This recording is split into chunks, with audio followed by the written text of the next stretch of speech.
All right, here's a Monday thought starter just for you. And today I want to talk about attribution.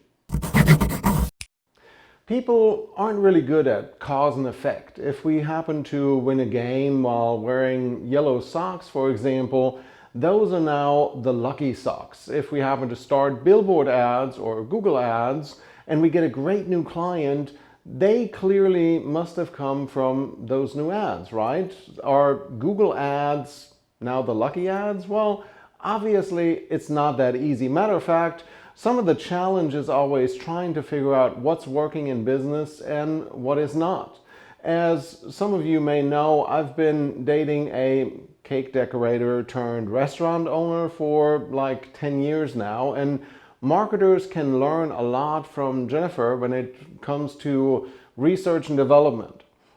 When Jennifer was developing and test baking her now perfect chocolate chip recipe, it was basically a scientific process. Change one ingredient or one step in the process and try the end result. Because if you change too much, then you can't know what made the difference. Whenever possible, we need to hold our marketing and the media we use accountable for their results. Special tracking phone numbers, Facebook pixels, Google Analytics, UTM codes, they all help you separate facts from fictions and give you hard data to make marketing into a science. And sometimes, by definition, we're stuck changing a bunch of things. For example, an ad on Facebook is of course going to be looking different than its counterpart in the newspaper, and neither one of those are radio ads. And what if someone reads the paper, I know unlikely, but stick with me for a second, then here's an ad on Spotify, sees you on Facebook, and then ends up Googling your company. Who is really getting the credit for that new customer? The newspaper because they were first, Google because that was where it came from, all of them. We call these attribution models. In the marketing strategy, it's important to know how we define where a customer comes from and at the same time what the aim of our message is. Some messages are aimed to bring results right now. Think limited time offers that either I take advantage of or they go away forever. Then there is branding that's aimed almost exclusively at planting a seed, making a connection. A branding commercial for Coca-Cola during the Super Bowl looks dramatically different from a Memorial Day get a 2-liter Coke for 69 cents ad. And to make things more complicated, they do go hand in hand. You're less likely to buy the offer if you've never heard of Coca-Cola.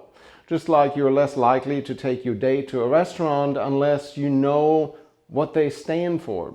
Romantic dinner, for example. And then, of course, we mean different things to different people. I have a client in big ticket car sales in Texas, and some people buy because he knows all about cars. Some people buy because he offers great quality vehicles. They listen to his Facebook videos on cars every week, or they see an ad for a specific car. You can't be scientific without knowing what the cost of a new person walking through the door is and how many times they have to come in to be a permanent customer, if that's a thing.